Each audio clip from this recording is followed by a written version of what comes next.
자, 우리는 지금 성도의 삶을 나누고 있습니다. 성도의 삶은 하나님의 관심입니다. 왜냐하면 우리는 하나님의 백성이기 때문에 그렇습니다. 성도의 삶이 어떻게 하면 복된 삶이 될 수 있을까? 그건 성경에 다 나와 있습니다. 자, 오늘은 그 세 번째로 마음에 대해서 한번 살펴보려고 합니다. 사랑하는 여러분, 마음은 어디에 있나요? 생각해 보셨습니까? 마음은 심장에 있나요? 마음이 아프다 그러면 사람들이 이렇게 만져요. 그죠? 심장. 심장에 있나요? 마음은 뇌에 있나요? 마음은 도대체 어디에 있나요? 마음은 아니면 둥둥둥둥 떠 있나요? 도대체 어디에 있나요? 이런 생각 우리가 잘 하지 않습니다. 그러나 분명히 마음은 존재한다는 것을 우리는 아무도 의심하지 않아요. 왜? 마음이 실체이기 때문에 그렇죠. 사람이 죽으면 의식이 없습니다. 의식이 없어요. 그러니까 의식이 없다라고 하는 것을 보면 우리 그 사람이 죽었다라는 것을 알아요. 죽은 사람은 꼬집어도 아프지 않습니다. 죽은 사람은 말을 걸어도 말을 못합니다. 왜냐하면 의식이 없기 때문에. 그렇다면 도대체 그 마음, 그 다음에 육체하고는 어떤 연관성이 있는가? 우리가 한번 그것을 살펴보려고 하는 것이죠. 내가 어디 가서 무엇을 경험하느냐, 무엇을 보고 있느냐, 무엇을 듣고 있느냐, 무엇을 먹고 있느냐, 이거에 따라 우리의 마음이 달라지는 거예요. 마음이. 그러니까 우리 육체와 마음은 불가분리에 달린 거예요. 그러니까 우리의 마음도 생물학적으로 보면 우리 육체가 죽는 순간 마음은 사라지는 겁니다. 없어지는 거죠. 그래서 뇌과학자들은 뇌 속에 마음에 영향을 주는 요소가 있다라고 말합니다. 저는 거기에 동의합니다. 왜 그러냐면 다니엘서 2장에 보게 되면 다니엘이 뇌로 이상을 받았다 그래요. 여러분, 이상은 어디에 있는 겁니까? 그 이상은 어디에 있는가? 이상. 하나님의 계시를 받은 거죠. 그런데 그걸 어떻게 표현해 주겠냐면 뇌로 받았다는 거예요. 그러니까 여러분, 이 뇌가 우리의 마음과 또 우리의 생각과 이 모든 것들을 컨트롤한다는 거예요. 자, 예를 들어서 여러분 경험하지 않았어요? 근데 꿈을 꿨어요. 근데 아침에 일어나면 온몸에 식은땀이 흐르죠. 식은땀이 흘러요. 그게 뭐냐 하면 우리 뇌 속의 이 편도체가 그러한 것들을 기억하고 있는 거예요. 사람이 마음을 지킬 수가 있나요, 없나요? 예, 성경은 지킬 수 있다고 말해줘요. 잠언 4장 23절 같이 읽을까요? 모든 지킬 만한 것 중에 더욱 내 마음을 지키라. 생명의 근원이 이에서 남이니라. 예, 마음을 지킬 수 있다고 말씀해 줍니다. 근데 문제는 뭐냐 하면, 문제는 그런 유명한 말이 있죠. 내 마음 나도 몰라. 들어보셨습니까? 내 마음을 내가 어찌할 수가 없는. 갑자기 남이 미워지기 시작하는데 주체할 수가 없는 거예요. 막 분노가 치밀어 오르는데 주체할 수가 없는 거예요. 내 마음을 내가 지킬 수 있다는데 내가 내 마음을 못 지키는 거지. 예. 이럴 때 어떻게 해야 되느냐? 예. 성경에 방법이 있어요. 그게 빌립보서 4장 6절 7절입니다. 시작. 아무것도 염려하지 말고 다만 모든 일에 기도와 간구로 너희 구할 것을 감사함으로 하나님께 아뢰라. 그리하면 모든 지각에 뛰어난 하나님의 평강이 그리스도 예수 안에서 너희 마음과 생각을 지키시리라. 우리가 기도하면 하나님이 우리의 마음과 생각을 지켜주신다는 거예요. 우리는 약하니까 우리의 마음과 생각이 갈대처럼 흔들려요. 불안한, 우울함, 이런 것들이 시시때때로 찾아와요. 그런데 우리가 하나님 앞에 기도하면 그 마음을 하나님이 지켜주신다는 거예요. 할렐루야. 이게 오늘의 결론입니다. 그런데 우리의 마음의 상처는 우리 안에 새겨진 어떠한 흔적이에요. 그래서 이것이 우리를 어떤 상황 속으로 몰아서 그 속에서 우리를 힘들게 만드는 거예요. 그래서 그걸 뭐라 그러면 트라우마라고 하죠. 트라우마로 나타나는 여러 가지 현상들이 있는데 그것은 피곤함. 괜히 피곤해요. 그리고 두통, 머리가 욱신욱신하죠. 다 경험해 보셨죠? 소화불량. 근데 손발이 저리고, 그리고 불안하고, 걱정스럽고, 원망스럽고, 화가 나고, 슬프고, 다양한 감정들이 생기는 거야. 그런데 이 좋지 않은 감정들을 다스리는 뇌가 어디냐면 편도체라는 거예요. 그러니까 감정이라는 요소가 어디에 붕붕 떠 있는 게 아니라 뇌하고 연결돼 있다는 거예요. 그래서 이 편도체를 잘 관리해야 돼요. 근데 편도체가 망가지는 게 뭐라 그랬어요? 자극적인 어떤 것들, 그죠? 중독스러운 것들, 그걸 계속하게 되면 편도체가 망가져서 이 전전도 피질이 제대로 작동을 안 하는 거예요. 그래서 이 전전도 피질을 또 활성화시켜야 되잖아요. 굉장히 여러 가지가 있어요. 기도도 필요하고, 성경을 보는 것도 필요하고, 독서하는 것도 필요하고. 근데 그러한 것들이 뭐예요? 생각을 강화해서 편도체의 영향을 줄여준다는 거죠. 여러분, 우리 인간이 왜 이렇게 불완전할까요? 우리 인간이 불완전하잖아요. 그것은 뭐 성경에서 창세기 3장 이후에 나타난 거니까 평생 우리는 이 불안의 요소를, 하이데거가 존재적 불안, 존재하는 모든 사람은 불안하다 이거예요. 근데 하나님은 우리를 그렇게 불안하게 만들지 않았어요. 그럼 이걸 우리가 어떻게 해야 될 것인가? 하나님은 본래 우리가 이렇게 망가진 상태로 살기를 원치 않으세요. 본래 하나님은 하나님 형상대로 우리를 만들었기 때문에 우리가 안정적이고 평안하고 행복한 삶을 살도록 했다는 거예요. 그런데 죄된 인간이, 죄를 진 인간이 하나님에게서 쫓겨나서 살면서 상처를 만들어내는 거예요. 그래서 그 부모의 상처가 자녀에게 흐르고 또 다른 상처가 계속해서 증폭되는 거죠. 근데 성경에 보면 이렇게 상처받은 사람들이 소개되고 있는데 아주 리얼하게 소개하는 장면이 있어요. 거기가 창세기 4장입니다. 창세기 4장에 보면 라멕이라고 하는 사람이 나오는데요. 창세기 4장 23절만 읽겠습니다. 라멕의 아내들에게 이르되 아다와 실레여 내 목소리를 들으라. 라멕의 아내들이여 내 말을 들으라. 나의 상처로 말미암아 내가 사람을 죽였고 나의 상함으로 말미암아 소년을 죽였도다. 여러분, 우리가 상처받을 수 있지만 사람을 죽이진 않잖아요. 그리고 사람을 죽였다고 해서 막 떠벌리고 자랑하는 사람이 있습니까? 그런 사람은 없거든요. 근데 이 라멕이라고 하는 사람은 마음에 무슨 상처가 있는지 모르지만 사람을 죽였어요. 그리고 소년을 죽였어요. 그런데 그걸 자기 아내들에게 불러놓고 얘기하는, 자랑스럽게 얘기하고 있는. 그리고 그는 24절에 이렇게 자기 자신을 변론합니다. 24절이요. 가인을 위하여는 벌이 7배일진데 라멕을 위하여는 벌이 77배이로다 하였더라. 이게 무슨 말이냐 하면 가인이 돌로 자기의 동생 아벨을 쳐서 죽였잖아요. 그죠? 그럼 가인이 두려운 거죠. 하나님을 찾아갔어요. 그랬더니 하나님께서 사람들에게 이야기하며 가인 건들지 마. 가인 건들면 벌이 7배야. 이제 이렇게 얘기를 했거든요. 그런데 라멕이 지금 자기 자신에게 하나님이 얘기하지 않았는데 스스로 자기를 변호하는 거예요. 야, 가인을 건들면 7배지? 근데 나 건들면 77배야. 이런 사람이 어디 있어요? 자기의 정당성을 이야기하는 거죠. 여러분, 왜 이런 일이 벌어졌을까요?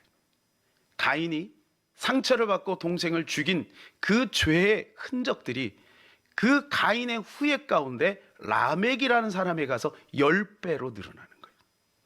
10배로 증폭된 거예요.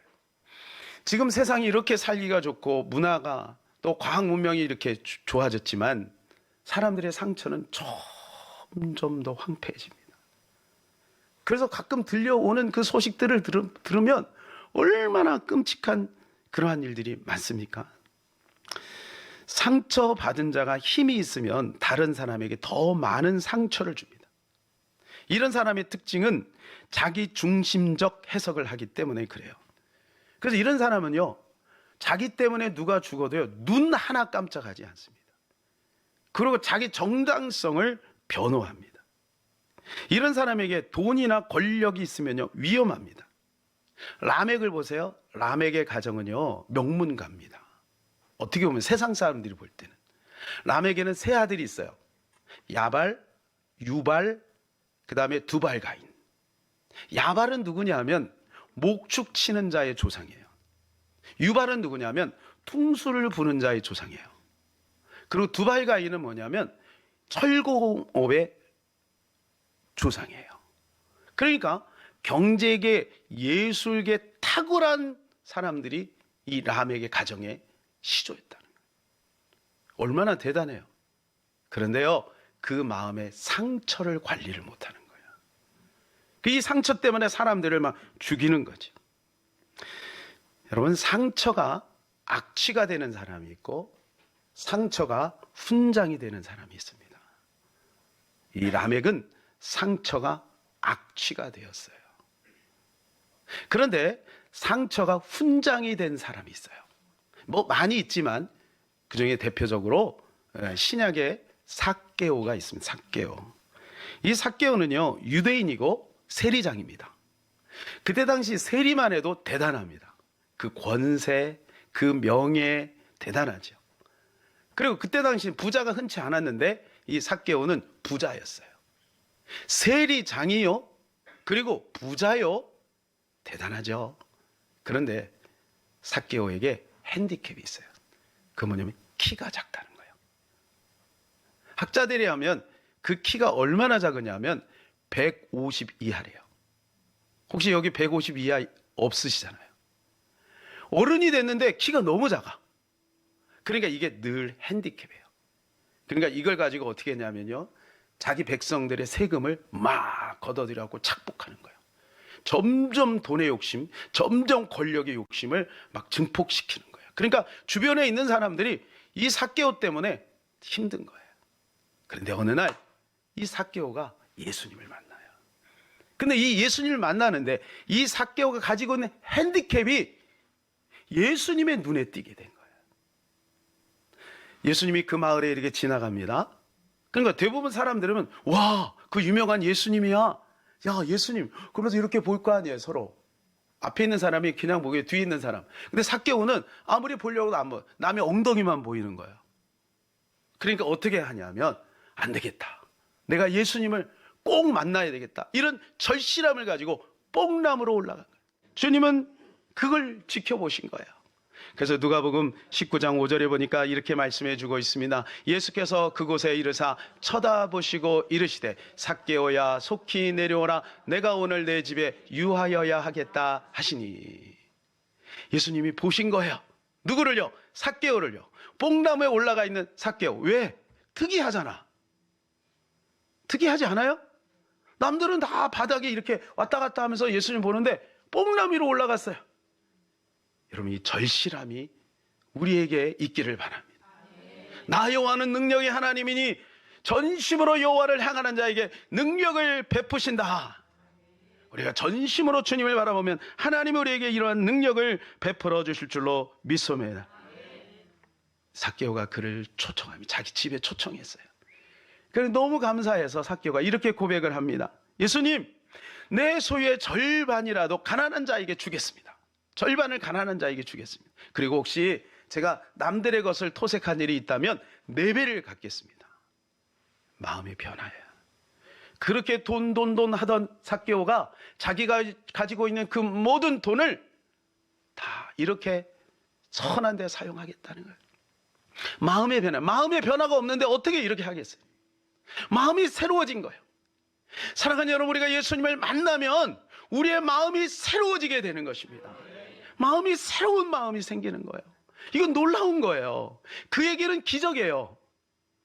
그가 그렇게 할 수 있다는 건 기적이에요. 변화가 됐다는 거예요. 구원을 받았다는 거예요. 그래서 예수님이 그에게 선포합니다. 오늘 내 집에 구원이 이르렀다.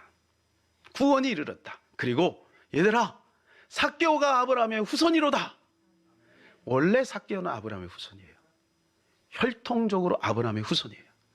그런데 왜 예수님이 이렇게 명령했을까요? 이면적 유대인이 유대인이 아니라 내면적 유대인이 유대인이라. 무슨 말이에요? 내가 목사가 됐다고 해서 하나님이 기뻐하는 사람이 아닐 수도 있다는 거예요. 성도라고 하는 타이틀이 있다고 해서 하나님이 기뻐하는 사람이 아닐 수도 있다는 거예요. 우리의 마음이 변화가 되는 거예요. 우리의 생각이 변화돼야 돼요. 하나님을 향한 진심이 우리 안에서 새로워져야 된다는 거예요. 그건 어떻게 해서 가능하냐? 예수님을 만나야 된다는 거예요. 삭개오가 예수님을 만나고 나니까 변화가 생긴 것입니다. 오늘 우리 1절을 같이 읽어볼까요? 주 여호와의 영이 내게 내리셨으니 이는 여호와께서 내게 기름을 부으사 가난한 자에게 아름다운 소식을 전하게 하려 하심이라. 나를 보내사 마음이 상한 자를 고치며 포로된 자에게 자유를, 갇힌 자에게 노임을 선포하며. 이건 예수님을 말하는 거예요. 앞으로 오실 예수 그리스도를 이사야 선지자가 미리 선포하는 거예요. 그 예수 그리스도가 오시면 할 일이 많지만 무엇보다도 마음을 고쳐주신다는 거예요. 상한 마음을 새롭게 해 주신다는 겁니다. 지난주 영상 여러분 기억하세요? 예수님이 십자가에 달리셨어요. 저주, 정죄, 질병, 그 모든 것을 예수님 온몸으로 다 받으세요. 그리고 다 이루었다 이렇게 말씀하세요. 근데 저는 참 인상 깊은 것이 뭐냐면, 제가 패션 오브 크라이스트, 그런 예수님 십자가에 못 박혀 죽는 장면을 얼마나 많이 봤어요. 그런데 거기에선 그릴 수 없는 애니메이션이기 때문에 아마 그린 것 같아요. 카메라 초점을 어디서 보냐면 예수님의 시각에서 지금 그 가시면류관에 피가 뚝뚝 떨어지는 그 사이에서 예수님이 밑을 내려다보고 있는 거예요. 근데 밑에 그 사람들이 뭐 하고 있습니까? 한쪽에서는 예수님의 옷을 제비 뽑고요, 한쪽에서는 막 슬퍼하고요. 많은 백성들이 예수님을 조롱하잖아요. 근데 예수님의 그 시선은 어땠을까? 분노로 가득 찬 시선이었을까? 아니에요. 예수님은 용서의 시선이었어요. 그들을 용서하는 거예요. 주여, 저들의 죄를 사하여 주옵소서. 이렇게 보고 있는 거예요. 왜요? 예수님은 상처받은 치유자니까. 원래 예수님은 오실 때부터 그것을 감당하기 위해서 오셨어요. 그걸 목적으로 오신 거예요. 그러니 마지막 순간에도, 그 고통스러운 순간에도 예수님은 하나님의 백성들, 자기 백성들을 향하여 용서를 선포하고 있는 것입니다. 어떤 목사님이 30년을 하루도 편한 날이 없이 상처만 받고 살았다고 생각하는 그 사람과 상담을 했어요. 상담을 하는 중에 그 사람이 이렇게 물어봤어요. 목사님도 상처 받으십니까? 그랬더니 목사님이 이렇게 반문을 합니다. 어떨 것 같습니까? 그랬더니 그가 얘기합니다. 목사님이야 무슨 상처가 있겠습니까? 목사님이 이렇게 얘기합니다. 제가 일생 동안 목회하면서 받은 상처를 다 말하면 삼국지 분량보다 더 많을 것이요. 다만 나는 그 상처를 그때그때 치유하고 떨쳐버리고 지우려고 노력하며 살아왔을 뿐입니다. 어떤 상처를 받았느냐보다 중요한 것은 어떻게 치유하느냐입니다. 상처가 없는 사람은 이 세상에 아무도 없습니다. 그러나 우리가 그 상처의 올무 안에 갇혀 있으면 안 돼요. 미움받을 용기라고 하는 책에 보면 상처받은 자가 상처 속에 갇혀 있어서 햇빛으로 못 나와 상처를 합리화시키고 상처 안에 또 다른 사람, 가족들에게 상처를 주는 장면이 나와요. 그 사람은 상처를 자기의 별처럼 생각하는 거예요. 그런데 그 상처 때문에 그 사람이 더 괴로운 거죠. 더 힘든 거죠. 주변에 있는 사람도 힘들고 본인도 힘든 거예요. 사랑하는 여러분, 우리가 예수님께 나가면 우리의 어떤 상처도 다 치유받을 수 있음을 믿으시기를 바랍니다. 저는 어릴 때 상처를 가지고 하나님 앞에 나가서 기도할 때 하나님이 성령께서 제 마음을 많이 만지셨던 기억이 있어요. 앉으면 막 기도하면 눈물이 나와요. 눈물이 계속 나온다는 것은 뭐냐면 지금 내가 치유되고 있다는 거예요. 저 밑바닥에 구석구석 숨어있는 상처들이 하나 둘 올라오더라고요. 그게 그냥 눈물로 표현이 돼. 근데 그걸 성령님이 위로하시고 치료하시더라고요. 여러분, 주님께 나가면 우리의 모든 상처가 다 치료될 줄로 믿습니다. 어제 3층 고시원에 세탁기가 고장이 났어요. 그래서 좀 돈을 좀 아껴야 되겠다 생각을 해서 당근에 좀 알아봤거든요. 그런데 아주 가성비 좋은 세탁기를 구했어요. 그게 너무 무거워서 고생은 좀 했습니다만, 근데 이거를 제공하시는 분이 이 인근에 아주 좋은 아파트에 사시더라고요. 어딘지는 말씀 안 드리겠어요. 좋은 아파트에 사세요. 그래서 그 아파트에 가서 그 세탁기를 보고, 그리고 내려놓으시면, 이사하는 날이니까 내려놓으시면 저희가 갖고 가겠습니다, 이렇게 말씀드리고 언덕을 쭉 내려오는데 갑자기 좀 그런 생각을 잘 안 해요, 사실은. 예. 그런데 갑자기 제 마음에, 하나님, 저도 언제 저런 좋은 아파트에 살아보나요? 이런 생각이 쑥 들어오는 거예요. 왜 이런 생각이 들어오지?